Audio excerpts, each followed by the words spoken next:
Welcome to the channel physics by IITians. आज के इस लेक्चर में हम लोग डिस्कस करेंगे कि अगर किसी नेटवर्क के क्वेश्चन में, सर्किट थ्योरी के क्वेश्चन में कुछ रिएक्टिव एलिमेंट्स आ जाएं, रिएक्टिव एलिमेंट्स जैसे कि इंडक्टर, कैपेसिटर, तब उस सर्किट को किस तरीके से हम सॉल्व करते हैं, ये हमारा आज का लेक्चर रहेगा। जैसे कि आप एक क्वेश्चन यहाँ पे देख सकते हैं, यहाँ पर एक इंडक्टर लगा हुआ है जिसके अक्रॉस वोल्टेज कुछ दे रखी है और आपसे पूछा गया है कि थेवेनिन इक्विवेलेंट वोल्टेज इस लोड रेजिस्टेंस के अक्रॉस कितना होगा। इसको हम आगे डिस्कस करेंगे।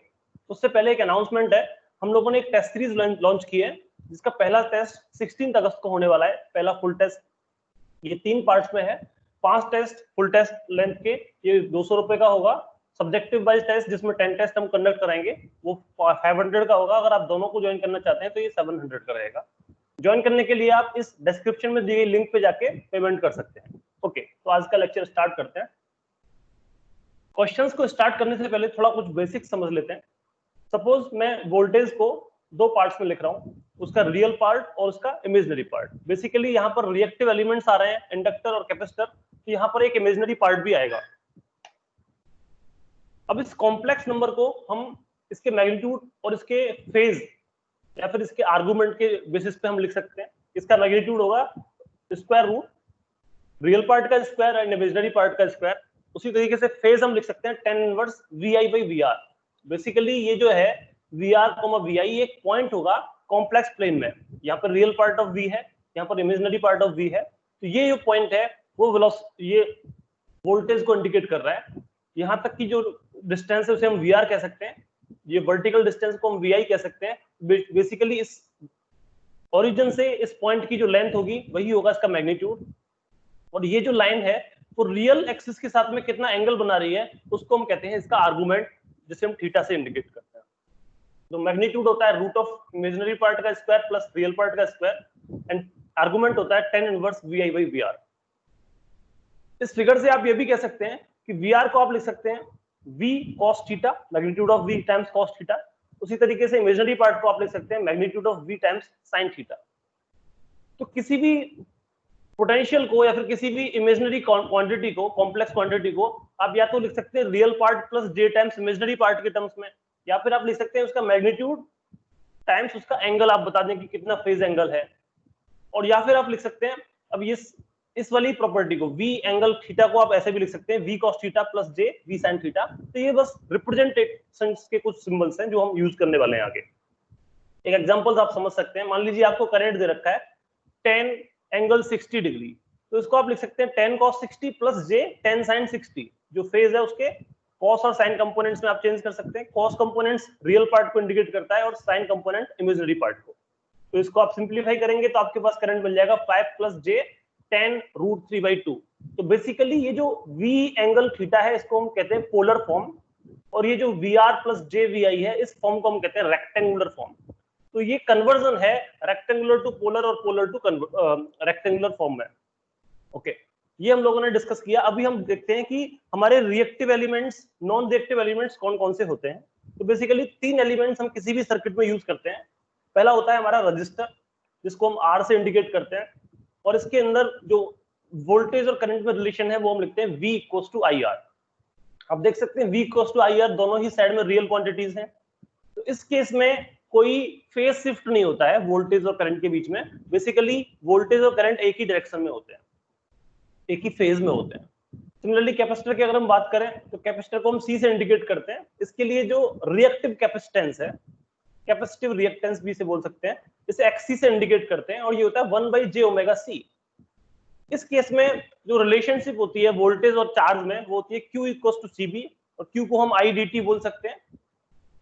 तो IDT इक्वल्स टू CB ये है हमारी I और V में रिलेशन, करंट और वोल्टेज में रिलेशन। और अगर हम यहाँ पर इनके फेज की बात करेंगे तो वोल्टेज और करंट एक दूसरे से 90 डिग्री आउट ऑफ फेज होंगे, और इसमें जो करंट है वो वोल्टेज से 90 डिग्री अहेड होता है। सिमिलरली अगर हम इंडक्टर की बात करते हैं तो इंडक्टर को हम कैपिटल L से इंडिकेट करते हैं। इसके लिए जो इंडक्टिव रिएक्टेंस है XL जिसे कहते हैं, ये होता है j⍵L। और यहाँ पर रिलेशनशिप जो होती है करंट और वोल्टेज में V equals to -L di/dt होती है। और इसमें जब आप फेज डायग्राम बनाएंगे तो वोल्टेज और करंट में फिर से 90 डिग्री का ही फेज शिफ्ट होता है, और 90 डिग्री का फेज में करंट हमारा वोल्टेज से लैग करता है 90 डिग्री से, कैपेसिटर में वो अहेड होता है। किसी भी सर्किट की अगर आपको पावर निकालनी है तो पावर हम लिखते हैं VI cos फाई। V मतलब वोल्टेज का आरएमएस वैल्यू, I मतलब करंट की RMS value into cos phi. Phi जो है वो है फेज डिफरेंस। तो अगर हम रेजिस्टिव सर्किट की बात करेंगे तो फाई हमारा जीरो रहेगा, क्योंकि I और V में जो फेज डिफरेंस है वो जीरो है, तो मैक्सिमम पावर लॉस होता है रेजिस्टर के केस में। लेकिन अगर हम कैपेसिटर की बात करेंगे तो यहाँ पे 90 डिग्री का फेज शिफ्ट है, तो cos 90 जीरो होता है। तो रिएक्टिव एलिमेंट्स कैपेसिटर हो या इंडक्टर हो, दोनों केस में पावर लॉस जीरो होता है। तो इनमें कोई पावर लॉस नहीं है, तो इनको हम रिएक्टिव एलिमेंट्स बोलते हैं। और यहाँ पर पावर लॉस है तो इसे हम कहते हैं रेजिस्टिव एलिमेंट। ओके, ये सब हम लोगों ने बेसिक डिस्कस किया। अब हम कैसे क्वेश्चंस को समझ सकते हैं, कैसे क्वेश्चंस को सॉल्व कर सकते हैं, वो हम डिस्कस करेंगे। उससे पहले हम सुपरपोजिशन थ्योरम के बारे में बात करते हैं। सुपरपोजिशन थ्योरम काफी इंपॉर्टेंट रोल प्ले करेगी आज के क्वेश्चंस को सॉल्व करने में। ये थ्योरम कहती है for any linear circuit, linear system including time invariant linear systems, इसमें वोल्टेज भी हो सकता है, करंट भी हो सकता है रेस्पॉन्स में। तो इसके लिए प्रॉपर्टी होती है कि अगर हम किसी एलिमेंट के अक्रॉस करंट या वोल्टेज कैलकुलेट करना चाहते हैं, तो जितने उसमें सोर्सेज लगे हुए हैं उन सोर्सेज को हम एक एक करके, मतलब पहले एक सोर्स को कंसीडर करेंगे, बाकी सारे सोर्सेज को हम हटा देंगे, फिर दूसरे सोर्स को कंसीडर करेंगे, उसका रेस्पॉन्स चेक करेंगे, फिर उसके कंपैरिजन में बाकी सबको हटाएंगे। इस तरीके से जैसे आपके पास दो सोर्स लगे हुए हैं, तो पहले सोर्स को कंसीडर कीजिए, दूसरे को आप हटा दीजिए, तब आपका रेस्पॉन्स चेक करेंगे। फिर दूसरे को कंसीडर कीजिए, पहले को हटाइए, फिर से रेस्पॉन्स चेक करेंगे। इस तरीके से दो रेस्पॉन्स हमें मिलेंगे। और सुपरपोजिशन थ्योरम कहती है कि फॉर अ लीनियर सिस्टम वो जो टोटल रेस्पॉन्स मिलेगा उन दोनों सोर्सेज को मिला के, वो उनका समेशन होता है। अब कैसे आप हटाएंगे? अगर वोल्टेज सोर्स को हटाना है तो हम उसे शॉर्ट सर्किट कर देते हैं, एक सिंपल वायर से इंडिकेट कर देंगे। और अगर करंट सोर्स को हटाएंगे तो उसे हम ओपन सर्किट कर देंगे। ओपन सर्किट मतलब इनफाइनाइट रजिस्टर से रिप्लेस कर देंगे। इसको आप यहाँ डायग्राम के थ्रू समझ सकते हैं। ये आपका एक सर्किट था जिसमें आप मान लीजिए इस R3 रेजिस्टेंस के अक्रॉस कितना करंट जा रहा है वो निकालना चाहते हैं। अब यहाँ पे दो वोल्टेज सोर्स लगे हुए हैं, E1 सोर्स इधर है और E2 सोर्स इधर है। सुपरपोजिशन थ्योरम कहती है पहले आप एक सोर्स को कंसीडर कीजिए। हमने केवल E1 सोर्स को कंसीडर किया, दूसरे सोर्स को हमने क्या किया? शॉर्ट सर्किट कर दिया। वोल्टेज है तो शॉर्ट सर्किट करेंगे, करंट होगा तो उसे हम ओपन सर्किट कर देंगे। अब क्या करेंगे? हम इस रेजिस्टेंस के अक्रॉस इस सोर्स की वजह से जो करंट आ रहा है वो हम कैलकुलेट कर लेंगे, उसको हम लिख रहे हैं I3 डैश। फिर नेक्स्ट केस में हम क्या करेंगे? अब इस वाले E1 सोर्स को हम शॉर्ट सर्किट कर देंगे और इस E2 सोर्स को हम कंसीडर करेंगे। अब ये देखिए, ये जो वोल्टेज है इसका एक इंटरनल रेजिस्टेंस है R1, तो इसको सॉर्ट करने के टाइम पर हम इस R1 रेजिस्टेंस को कंसीडर करेंगे। यहाँ पे देखिए R1 रेजिस्टेंस से मैंने इस वोल्टेज को रिप्लेस किया है। बाकी सर्किट में कोई और सोर्स नहीं है, केवल E2 सोर्स है। अब इस E2 सोर्स की वजह से हम इस रेजिस्टेंस R3 में करंट निकाल सकते हैं, जिसको हम लिख रहे हैं I3 डबल डैश। तो बेसिकली E1 का रेस्पॉन्स देखा हमने, यहाँ पे I3 डैश आया, और E2 का रेस्पॉन्स देखा I3 डबल डैश आया। अगर हम I3 निकालना चाहते हैं टोटल करंट, तो सिंपली हम क्या करेंगे? I3 डैश और I3 डबल डैश को ऐड कर देंगे तो हमें I3 मिल जाएगा। यही है हमारी सुपरपोजिशन थ्योरम कि the response of individual source elements gives the total summation of response at a particular element. Okay, ये हम लोगों ने सुपरपोजिशन थ्योरम के बारे में डिस्कस किया। अब हम क्वेश्चंस स्टार्ट करते हैं।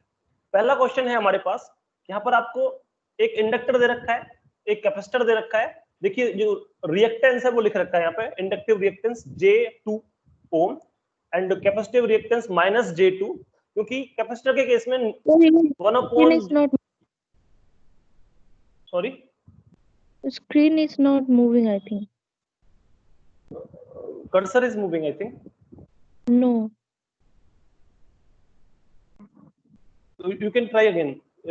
It's moving. Okay, Here. sir. So this is -J2. This is capacitive element. This is inductive element, and here there is a resistance. We have two sources. One is current source of 5 magnitude and 0 phase, and another is also a current source of 10 magnitude but a 60-degree phase. We want to calculate this current I1. So we can use this superposition theorem simply by treating one source as active and another source as inactive. Means, suppose if I treat this source 5 ampere current source as C1 source and this source as C2 source, current source 2 and current source 1. So if I am treating this source as an active source, so this will be open circuit. Current source as open circuited, so we will move it as open circuit. अब इसको open circuit मान के अब आप ये I1 current निकाल सकते हैं। ये वाली ब्रांच तो बिल्कुल इनएक्टिव हो गई, तो यहाँ से जो करंट 5 एम्पियर का करंट है वो ऐसे आ रहा है और हमारा I1 ऊपर की तरफ है, तो बेसिकली I1 डैश जो होगा वो इसका नेगेटिव टाइम्स हो जाएगा। तो हम I1 डैश को can you see the screen now? Yes, sir. Okay, so I1 dash हम निकाल सकते हैं इस 5 एम्पियर सोर्स के थ्रू, तो ये हमारे पास आ जाएगा -5 एंगल 0 एम्पियर। इसको निकालने के केस में हमने ये 10 एम्पियर का जो करंट सोर्स है इसको हमने ओपन सर्किट किया था। नेक्स्ट केस में हम क्या कर सकते हैं, इस सोर्स को हम एक्टिव रखेंगे, इस सोर्स को हम इनएक्टिव कर देंगे और ये करंट सोर्स है तो इसे हम ओपन सर्किट कर देंगे, तो ये हमारा ओपन सर्किट हो जाएगा।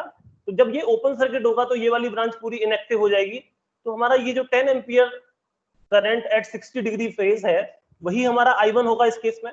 तो हमारा I1 डबल डैश जब हम इस सोर्स को कंसीडर कर रहे हैं वो हो जाएगा 10 एंगल 60 डिग्री एम्पियर। सो हमें करंट निकालना था I1, अब हमने इंडिविजुअल सोर्सेज को यूज करके I1 की वैल्यूज निकालनी, I1 डैश और I1 डबल डैश।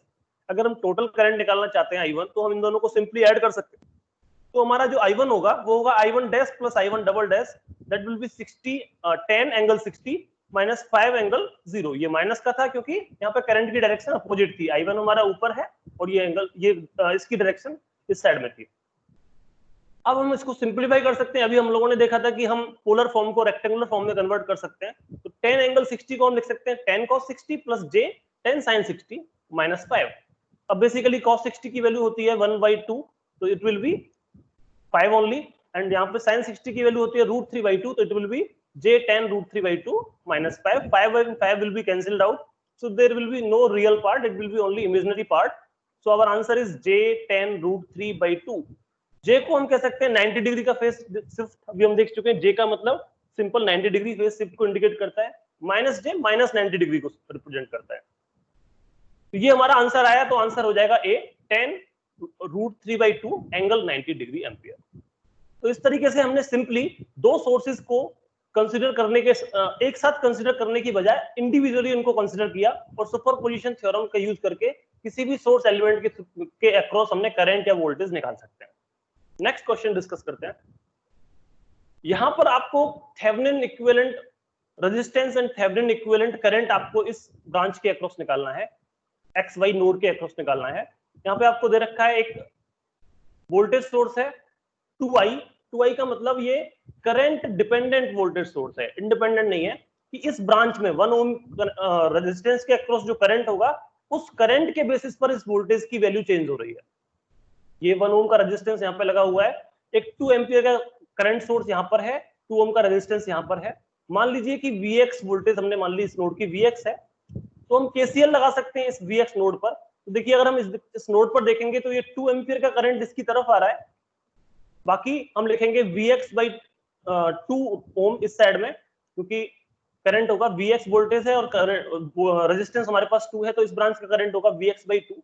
तो बेसिकली ये जो 2 ओम एम्पियर का करंट है वो बराबर होगा हमारे पास Vx/2 इस साइड में प्लस Vx/1 इस साइड में plus Vx - 2i by this resistance 1 इस वाली डायरेक्शन में। तो बेसिकली ये जो 2 एम्पियर करंट है वो 3 ब्रांचेस में डिवाइड हो रहा है, तो ये हम KCL लिख सकते हैं। अगर हम इस नोड की बात करते हैं तो यहाँ पर वोल्टेज तो Vx है, करंट I है, तो हम लिख सकते हैं Vx = I × 1। तो बेसिकली जो हमारा करंट I है वो Vx के बराबर है, तो इस एक्सप्रेशन में I की जगह पे Vx आप पुट कर सकते हो, तो आपको Vx की वैल्यू मिल जाएगी। Vx जो कि इस टर्मिनल के अक्रॉस क्या है, net Thevenin resistance Thevenin voltage है, तो VTH हमारे पास आ गया Thevenin voltage, it will B 4 volt. अब अगर हम शॉर्ट सर्किट करंट की बात करते हैं, शॉर्ट सर्किट का मतलब ये सारी ब्रांचेस अगर शॉर्ट सर्किटेड है तो इस ब्रांच में यहाँ पे अगर हम शॉर्ट सर्किट कर देंगे तो ये जो करंट है 2 एम्पियर का करंट वो रजिस्टिव पाथ के पास ना जाके तो सिंपली इस वायर की तरफ जाएगा। मतलब मैं अगर लोड जिस नोड के अक्रॉस हम बात कर रहे हैं एक्स वाई के बाद, इसको मैं अगर वायर से रिप्लेस कर दूंगा तो ये करंट उस वायर की तरफ ही चला जाएगा, क्योंकि करंट हमेशा लीस्ट रेजिस्टेंस पाथ फॉलो करता है। तो हमें यहाँ पे जो करंट मिलेगा शॉर्ट सर्किट करंट जिसे हम कहते हैं वो 2 एम्पियर के बराबर ही हो जाएगा। तो बेसिकली इस लोड पॉइंट के अक्रॉस या जिस पॉइंट पे हम थेवेनिन इक्विवेलेंट निकालना चाहते हैं वहां पे हमें वोल्टेज पता चल गया 4 वोल्ट और करंट पता चल गया 2 एम्पियर, तो हम रेजिस्टेंस निकाल सकते हैं सिंपली VTH/ISC करके। तो हमारे पास रेजिस्टेंस आ जाएगा 2 ओम का। इसका मतलब इस पूरे सर्किट का जो थेवेनिन इक्विवेलेंट वोल्टेज है वो 4 वोल्ट है और थेवेनिन इक्विवेलेंट रेजिस्टेंस है वो 2 ओम है। तो आंसर हमारे पास हो जाएगा D, 4 volt and 2 ohm. Next question discuss करते हैं। इस क्वेश्चन में हमें एक वोल्टेज सोर्स दे रखा है 20∠0 और इसकी फ्रीक्वेंसी दे रखी है ओमेगा इक्वल्स टू 10⁻³ रेडियन पर सेकेंड। यहाँ पर एक इंडक्टर लगा हुआ है 20 मिली हेनरी का, यहाँ पर एक कैपेसिटर लगा हुआ है 50 माइक्रोफैरड का और ये एक रेजिस्टेंस है 1 ओम का जिसके अक्रॉस करंट आई है और आपसे बेसिकली ये करंट आई ही पूछा गया है। आप क्या कर सकते हैं, सिंपली इस नोड पर केसीएल लगा सकते हैं। इस नोड की वोल्टेज आप VA मान लीजिए, तो केसीएल अगर आप लगाएंगे तो देखिए इस ब्रांच का करंट जो कि होगा VA/1, इस ब्रांच का करंट जो कि होगा VA/ दिस XC हमने देखा था 1/jωc होता है, तो इस ब्रांच का करंट हो जाएगा 1/jωc। सिमिलरली इस ब्रांच में अगर हमें करंट लिखना है तो हम लिखेंगे VA minus this voltage that is 20 divided by this reactance जो कि हम XL से रिप्रेजेंट करते हैं जो कि होता है jωL। तो हमारे पास केसीएल आ जाएगा VA minus 20/jωL plus VA/1 इस ब्रांच में प्लस VA/1/jωc। अब देखिए हमें L पता है, C पता है, VA हम कॉमन ले सकते हैं और ये 20/jωL को हम राइट हैंड साइड में भेज सकते हैं। तो अभी हमारी एक्सप्रेशन हो जाएगी VA plus 1/j times omega, हमारे पास 10⁻³ है, मल्टीप्लाई 20 इंटू 10⁻³ प्लस इसको आप jωc को ऊपर ले जा सकते हो तो j into 10⁻³ omega plus multiply 50 into 10⁻⁻6 plus 1 is equals to 20 divided by jωL जो कि फिर से 10⁻³ इंटू 20 इंटू 10⁻³ टाइम्स j हो जाएगा। इस एक्सप्रेशन को हम थोड़ा सिंपलीफाई कर सकते हैं, 10⁻³ और -10⁻³ कैंसिल हो सकता है तो इसे और j को ऊपर ले जा सकते हैं तो इसे हम कह सकते हैं -j/20 plus 1 as it is और इसको हम कहेंगे देखिए 10⁻³ 10⁻³ तो ये 10⁻³ ही बचेगा और उसको हम नीचे ले जाएंगे तो 1000 नीचे कह सकते हैं तो 50/1000 दैट इज 1/20। तो ये वाली चीज हमारी क्वांटिटी हो जाएगी j/20 इज इक्वल्स टू ये j हमारा ऊपर जाएगा तो -j और ये पूरी एक्सप्रेशन हमारी कैंसिल हो रही है। देखिए 10⁻³ -3 कैंसिल हो गए, 20 कैंसिल हो गए तो ये -j × 1 आ गया। इस लेफ्ट हैंड साइड में -j/20 प्लस j/20 कैंसिल हो सकते हैं तो हम कह सकते हैं VA जो इस नोड की वोल्टेज है वो हमारे पास आ जाएगी -j1। तो हमें नोड की वोल्टेज मिल गई तो नोड का करंट निकाल सकते हैं सिंपली, I कितना होगा VA/1 तो हमारा करंट हो जाएगा -j1 ampere. This will be the answer of this question. Next देखिए, इन दिस सर्किट हमें करंट I की वैल्यू फाइंड आउट करनी है। I कहां पे है, ये जो सोर्स से जो करंट निकल रहा है वो आपको पूछा गया है। अब यहाँ पर एक इंडक्टर लगा है, यहाँ पर एक कैपेसिटर लगा है और ये 3 रेजिस्टेंस लगे हैं 6 ओम 6 ओम और 6 ओम के। ये जो रेजिस्टेंस का कॉम्बिनेशन है इस तरीके से एक डेल्टा फॉर्मेशन हो रहा है, तो हम इस डेल्टा फॉर्मेशन को चेंज कर सकते हैं डेल्टा टू स्टार कन्वर्जन में। बेसिकली एक डेल्टा टाइप 3 रेजिस्टेंस अगर डेल्टा बना रहे हैं, ये डेल्टा है हमारा इस तरीके से, तो उनको हम कन्वर्ट कर सकते हैं एक स्टार फॉर्मेशन से और अगर हम इसको कन्वर्ट कर पाएंगे तो ये काफी आसानी से हो जाएगा। तो हम पहले डिस्कस करते हैं कि स्टार टू डेल्टा और डेल्टा टू स्टार कन्वर्जन हम कैसे करते हैं। ये हमारा डेल्टा होता है 3 रेजिस्टेंस R1 R2 R3 और इसको हम कन्वर्ट कर सकते हैं एक स्टार में जो कि है R12। बेसिकली R12 का मतलब इसको हम यहाँ पे इस तरीके से हम ट्रीट करते हैं, तो ये वाला जो रेजिस्टेंस है उसे हम R1 कह रहे हैं, इस रेजिस्टेंस को हम R2 कह रहे हैं। तो बेसिकली ये है डेल्टा टू स्टार और ये है स्टार टू डेल्टा फॉर्मेशन। कैसे हम करते हैं ये हम यहाँ से फॉर्मूले देख सकते हैं।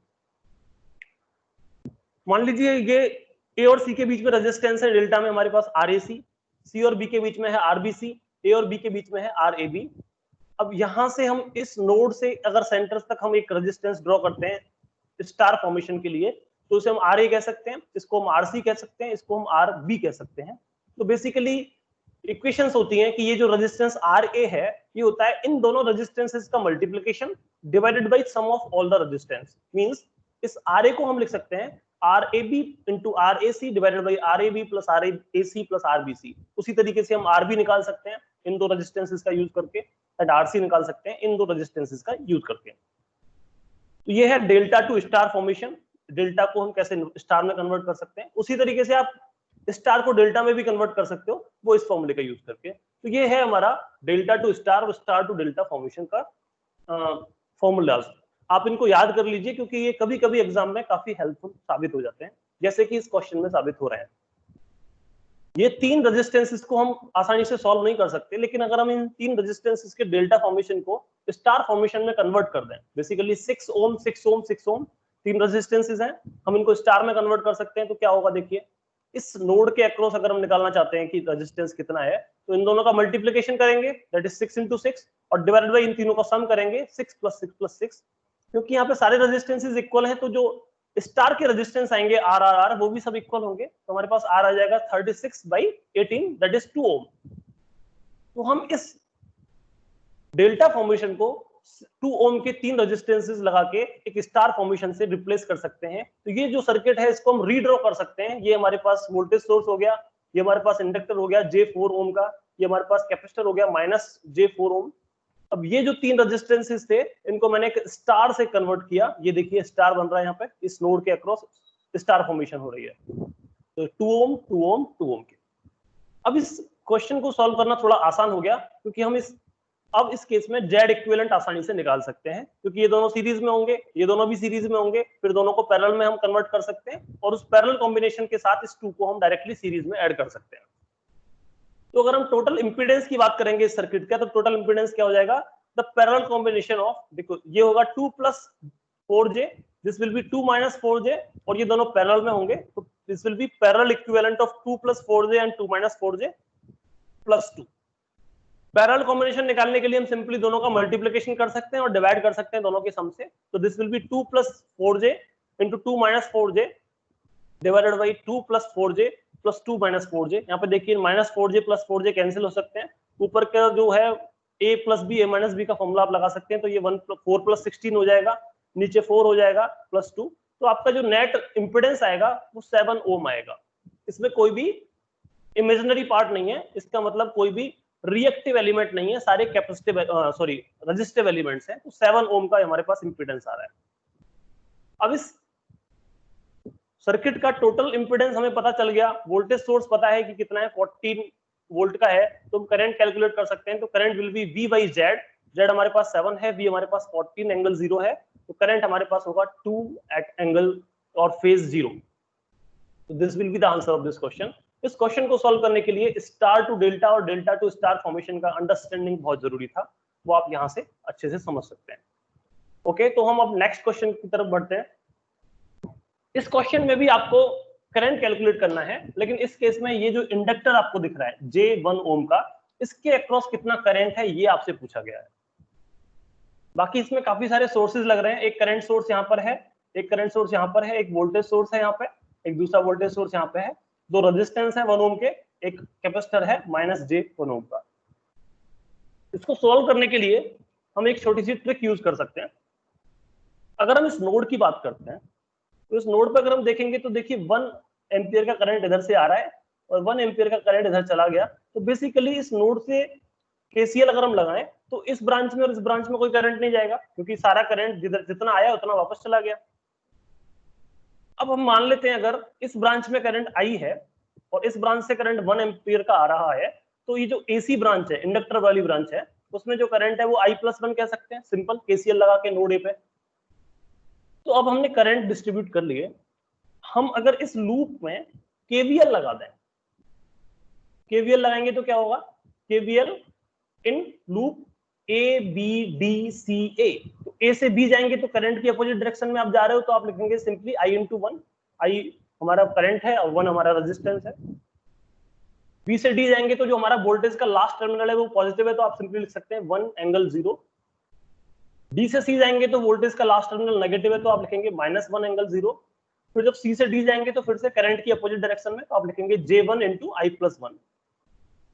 ये 1 एंगल 0 -1 एंगल 0 को आप कैंसिल कर सकते हैं, तो आप सिंपली लिख सकते हैं I + JI is equal to -J, यहाँ से I कॉमन ले सकते हैं, तो I को लिख सकते हैं -J/J+1। सो I करंट है जो कि रेजिस्टेंस के अक्रॉस है, लेकिन आपसे पूछा गया है इंडक्टर के करंट क्या होगा, इंडक्टर का करंट हमें पता है डायग्राम से I प्लस 1 है, तो I हमारे पास पता है minus J by J plus 1 है, तो करंट थ्रू द इंडक्टर हो जाएगा I plus 1 that is minus J plus 1 plus 1, it will be 1 by J plus 1। So हमारा आंसर हो जाएगा सी। तो C will be the answer for this question, जिसमें inductor के थ्रू क्वेश्चन, इंडक्टर के through कितना करंट है ये आपसे पूछा गया था। एक और क्वेश्चन डिस्कस करते हैं। इस क्वेश्चन में दो सोर्सेज लगे हैं। ये सोर्स है आपको, जिसको देख सकते हैं, एक वोल्टेज सोर्स है जिसकी वैल्यू है J40I2। इसका मतलब ये करंट डिपेंडेंट वोल्टेज सोर्स है, करंट डिपेंडेंट वोल्टेज सोर्स, क्योंकि इसकी जो वैल्यू है वो इस ब्रांच में कितना करंट है उस पर डिपेंड कर रही है। एक दूसरा वोल्टेज सोर्स लगा हुआ है 10 VL। VL का मतलब इस J4 के अक्रॉस कितना वोल्टेज है, तो ये एक वोल्टेज डिपेंडेंट वोल्टेज सोर्स है, वोल्टेज पर डिपेंड करता है और ये वोल्टेज सोर्स है, ये करंट पर डिपेंड करता है और ये वोल्टेज सोर्स है। तो दो अलग अलग डिपेंडेंट सोर्सेज लगे हुए हैं। इस ब्रांच का करंट I1 है, इस ब्रांच का करंट I2 है। सोर्स वोल्टेज आपको दे रखी है 100 एट एंगल 53.13 वोल्ट। यहाँ पर लोड रेजिस्टेंस है 10 ओम का। आपसे पूछा गया है कि थेवेनिन इक्विवेलेंट वोल्टेज क्या होगा इस लोड रेजिस्टेंस के अक्रॉस। यहाँ पर थेवेनिन इक्विवेलेंट वोल्टेज आपसे पूछा गया है। आपको पता है कि थेवेनिन इक्विवेलेंट निकालने के लिए हम सिंपली वोल्टेज को हटा देते हैं, यहाँ पे इस रेजिस्टेंस सोर्स को हम हटा देते हैं। सिंपली यहाँ पर हम चेक करेंगे इसको ओपन करके कि इसके अक्रॉस कितना वोल्टेज हो सकता है। इसको हम इस तरीके से सॉल्व कर सकते हैं। तो हमने रेजिस्टेंस को यहाँ से हटा दिया, एलिमिनेट किया, ये केवल VTS से रिप्लेस किया। इस ब्रांच का करंट I2 था। अब क्योंकि ये पूरा लूप ओपन हो चुका है, यहाँ पर कोई कनेक्शन नहीं है, तो इस ब्रांच में जो करंट है वो 0 हो जाएगा, इस ब्रांच में कोई करंट फ्लो नहीं करेगा। अब अगर I2 हमारा 0 हो गया तो ये जो वोल्टेज सोर्स है ये करंट डिपेंडेंट था, I2 अगर 0 है तो ये वोल्टेज सोर्स भी 0 हो जाएगा। तो बेसिकली वोल्टेज सोर्स 0 का मतलब ये हमारा एक शॉर्ट सर्किट हो जाएगा, ये वायर की तरह काम करेगा। तो अगर हम इसको वायर से रिप्लेस कर देंगे तो अब हम इस वोल्टेज को कैलकुलेट कर सकते हैं VL1 that is voltage at J4। हम सिंपल वोल्टेज डिवीजन रूल लगा सकते हैं। तो वोल्टेज डिवीजन रूल से सोर्स वोल्टेज है हमारे पास VS, तो इस VS का कितना पार्ट यहाँ पर ड्रॉप होगा वो हम कैलकुलेट कर सकते हैं। तो VL1 हमारे पास होगा this resistance divided by sum of all resistances multiply by source voltage. तो VL1 हम लिख सकते हैं J4 this resistance divided by J4 plus 3 into VS। तो this will be the voltage across this. अब यहाँ पर जो वोल्टेज है इस सेकंड लूप में वो 10 टाइम्स VL है, और इस लूप की अगर आप VTH की बात करेंगे, थेवेनिन इक्विवेलेंट वोल्टेज की बात, तो ये यही वोल्टेज हमारे पास नेट थेवेनिन इक्विवेलेंट वोल्टेज होगा, क्योंकि इस ब्रांच में कोई करंट नहीं, तो यहाँ पे कोई वोल्टेज ड्रॉप नहीं होगा, तो यही वोल्टेज हमारा VTH है। तो VTH को हम कह सकते हैं 10 टाइम्स ऑफ VL1। VL1 हम ऑलरेडी कैलकुलेट कर चुके हैं, तो VTH हो जाएगा 10 times that is J4 into 10, तो J40 divided by J4 plus 3 into 100 at angle 53.13। अभी हम लोगों ने जो रेक्टेंगुलर टू पोलर कन्वर्जन सीखा था, तो उससे हम J4 plus 3 को 5 at angle 53.13 कह सकते हैं। तो ये 53.13 है, ये भी 53.13 है, कैंसिल कर सकते हैं आप। तो हमारे पास जो वोल्टेज थेवेनिन इक्विवेलेंट वोल्टेज है वो हो जाएगा 800 at angle 90 degree. So answer of this question will be 890 degree, answer C. तो इस तरीके से हम किसी भी रिएक्टिव एलिमेंट के अक्रॉस वोल्टेज करंट कैलकुलेट कर सकते हैं। तो इस सीरीज में हमने ये सब सीखा। तो फ्रेंड्स, आज के इस लेक्चर में इतना ही था। अगर आपको ये अच्छा लगा है तो इसको लाइक कीजिए, इसको शेयर कीजिए और हमारे चैनल को सब्सक्राइब कीजिए। हम एक टेस्ट सीरीज कंडक्ट कर रहे हैं जो कि हमारी 16 अगस्त से स्टार्ट हो रही है, तो आप उसको ज्वाइन करने के लिए डिस्क्रिप्शन में दी गई इस लिंक पर क्लिक करके पेमेंट कर सकते हैं। Thank you.